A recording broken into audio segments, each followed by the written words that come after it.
Jesus Cristo, fazendo aqui um parênteses, ele teve que ser gerado pelo Espírito Santo no ventre da Virgem Maria. Ele não poderia ter um pai terreno, porque se tivesse, ele teria herdado a natureza pecaminosa que vem de Adão. Por isso, ele foi gerado pelo Espírito Santo no ventre de Maria. Foi preservado da corrupção de um homem, já que não teve pai, e também da própria corrupção de Maria. E daí a necessidade do nascimento virginal. Mas à exceção de Jesus Cristo, todos os homens, e eles são muitos, eles já nascem corrompidos pelo pecado e, portanto, caminhando para a morte por causa da ofensa de um só homem. Mas a graça de Deus, diz o apóstolo Paulo, continuando a comparação, é muito mais abundante. Ele diz no verso 15, muito mais a graça de Deus e o dom pela vida de um só homem, Jesus Cristo, foram abundantes sobre muitos. Em que sentido a graça de Deus em Cristo é mais abundante do que o resultado da ofensa de Adão? A resposta que nós lemos aqui é que o pecado de Adão transformou vivos em mortos.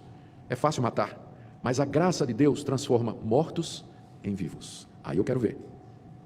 Então, nesse sentido, a graça de Deus em Jesus, ela é muito maior do que a ofensa cometida por Adão. Pelo pecado de Adão, todos morreram. Pela graça de Deus em Cristo Jesus, ele usa a expressão aqui, muitos viverão, muitos conhecerão o perdão de pecados e o dom que vem de Deus, o dom da vida eterna. Então, esse é o primeiro contraste, é a intensidade dos efeitos.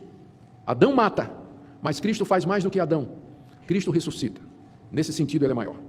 Segunda comparação tem a ver com o número de pecados. Pode parecer estranho, mas ouça. Verso 16. O dom de Deus em Cristo Jesus, que é a salvação, entretanto, não é como no caso em que somente um pecou. Porque o julgamento de Deus derivou de uma só ofensa para a condenação, mas a graça transcorre de muitas ofensas para a justificação. O que é que Paulo está dizendo aqui? É que o dom de Deus é diferente do pecado de Adão da seguinte maneira. Um único pecado de Adão ofendeu a Deus e provocou sua santa e justa indignação contra Adão e todos os seus descendentes, significa vocês e eu. E trouxe o julgamento e a condenação sobre todos os descendentes de Adão, significa você e eu. Um pecado fez isso. Mas a graça de Deus em Cristo cobre não somente o pecado que Adão cometeu, mas alcança todos os pecados e ofensas que os descendentes de Adão também cometeram. É nesse sentido que a obra de Cristo é mais ampla do que a de Adão. Adão cometeu um pecado e trouxe o juízo e a condenação sobre toda a desgraça, toda a raça humana. A obra que Cristo fez na cruz não somente cobre o pecado de Adão, mas os pecados que os seus descendentes cometem, os seus pecados e os meus. E nesse sentido, então, a graça de Cristo, a obra de Cristo, ela é superior àquela de Adão também. Terceira comparação favorável a Cristo está no verso 17, quando ele diz assim: se pela ofensa de um e por meio de um só reinou a morte, muito mais os que recebem a abundância da graça e o dom da vida reinarão, o dom da justiça, reinarão em vida por meio de um só, a saber, Jesus Cristo. Eu gosto desse contraste aqui. Veja só o que é que Paulo está dizendo. Ele está dizendo que pela única ofensa de um homem, que foi Adão, a morte começou a reinar no mundo. Veja aí o verso 17. A morte reinando sobre o mundo significa que ela passou a ter controle sobre todos os homens. Todos os homens são seus escravos. Por quê? Porque todos os homens vão morrer. Morreram ou vão morrer. E estão morrendo. Então a morte reina. Ninguém pode resistir à morte. Ninguém pode resistir à morte. Todos vamos morrer. Pelo pecado de Adão, a morte reinou. Mas, pela obra de Jesus Cristo, veja o que ele diz no metade do verso 17, muito mais os que recebem a abundância da graça e o dom da justiça reinarão em vida por meio de um só, a saber, Jesus Cristo. Através de Adão, o pecado reinou, a morte reinou no mundo. Através de Jesus Cristo, nós somos libertos do domínio da morte e nós nos tornamos reis. Nós reinamos, não somos mais escravos, mas nós reinamos em vida mediante Jesus Cristo, através do dom da graça e da abundância da misericórdia de Deus.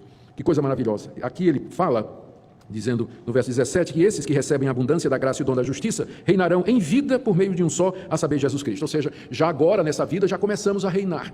Já começamos a vencer o pecado já não tem mais domínio sobre nós começamos a nos libertar dos efeitos do pecado, é verdade que vamos morrer, mas aí virá a ressurreição dos mortos e a morte será destronada definitivamente, e aí virá o grito, onde está a morte, a tua vitória?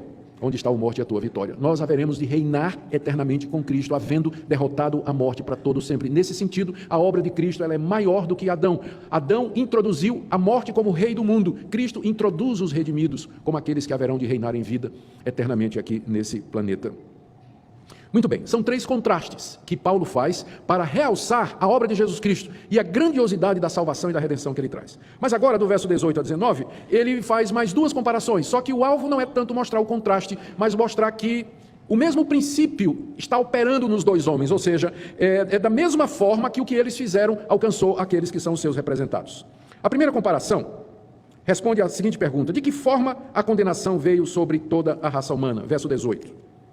Assim como por uma só ofensa veio o juízo sobre todos os homens para a condenação. Como é que nós nos tornamos condenados? Se você me perguntar, pastor, o que é que eu faço para ir para o inferno? A resposta é nada. Você já está a caminho. Desde que nasceu. Você já nasceu como parte de uma raça condenada. Vamos ler de novo, verso 18. Por uma só ofensa, que foi o pecado de Adão no paraíso, veio o juízo condenatório de Deus sobre todos os homens para a condenação. Então, independente do que você faça ou deixa de fazer, é por isso que a salvação não é por obras. Porque quando você vai, as suas boas obras não podem anular esse juízo aqui. Não pode anular. Ainda que você fosse uma pessoa bondosa, fizesse caridade, ajudasse os pobres, cumprisse as suas obrigações, fosse uma pessoa de moral irrepreensível, nada disso teria o poder de anular esse juízo condenatório de Deus, que foi passado lá no jardim, depois da queda do seu representante. Você não tem como anular essa sentença. Então nós fazemos parte de uma raça que está debaixo do juízo condenatório de Deus. E como é que isso aconteceu? Está dizendo aqui, por uma só ofensa. Que ofensa foi essa? A ofensa do nosso representante. A ofensa do nosso primeiro pai. Ele que é o cabeça da raça. Ele caiu e com ele toda a raça humana. Através da sua desobediência veio o juízo de Deus. E todos aqui, verso 18, veio o juízo sobre todos os homens. Todos aqui é todos mesmo. Todos aqui é todos mesmo. Mas de que forma então veio a graça de Deus? De que forma vem a salvação? Paulo fala disso no final do verso 18. Assim também, veja que agora não está fazendo mais contraste, está vendo as semelhanças. Assim também, por um só ato de justiça. Que ato de justiça foi esse? Deus entregar à morte o seu Filho Jesus Cristo, sem pecado, inocente, em lugar de pecadores. Esse é o ato ao qual corresponde a desobediência de Adão. Adão desobedeceu a Deus comendo do fruto proibido. Cristo obedeceu a Deus se entregando na cruz do Calvário no lugar dos que são seus. Por aquele ato veio o juízo condenatório de Deus sobre toda a raça humana. Por aquele outro ato veio a salvação e a graça e o perdão sobre todos. Só que todos aqui não é todos, mas muitos. Não é isso? Todos aqui não pode ser todos, porque então nós seríamos obrigados a dizer que toda a raça humana vai ser salva. E Paulo já tinha dito, do capítulo 1 até o capítulo 5, quem está acompanhando a série de Romanos, Paulo está dizendo exatamente o contrário, que a raça humana vai se perder mesmo. E somente os que são de Cristo e justificados é que serão salvos. Então, todos aqui significa todos aqueles que são de Cristo Jesus. Final do verso 18. Assim também, por um só ato de justiça, veio a graça sobre todos os homens, todos aqueles homens que são de Cristo, para a justificação que dá vida. Então essa é a primeira comparação. A segunda comparação tem a ver com a seguinte pergunta: de que forma a raça humana então foi constituída de pecadores? Como é que ela ficou constituída de pecadores? Resposta no verso 19. Porque como pela desobediência de um só homem, muitos, e muitos aqui quer dizer todos, se tornaram pecadores, assim também por meio da obediência de um só, muitos, e muitos aqui quer dizer muitos, se tornarão justos. Então é da mesma forma. Como é que a raça humana foi constituída de pecadores? Pela desobediência de um homem. Mas então como é que, de onde vai aparecer esse povo composto de pessoas que se tornarão justas? Por meio da obediência de outro homem. O princípio que Paulo está explicando aqui é o princípio da solidariedade. Ou seja, eu estou solidário com o meu representante. Aquilo que aconteceu com ele acontece comigo. A história dele é a minha história. Como é que a raça humana foi feita pecadora? Mediante solidariedade com o seu cabeça que caiu. Como é que surge um novo povo, a igreja, o povo de Deus, os salvos, mediante solidariedade e união com o seu cabeça que é Jesus Cristo. E aqui vem, caminhando para o fim, o triunfo final da graça de Deus em Cristo, versos 20 a 21.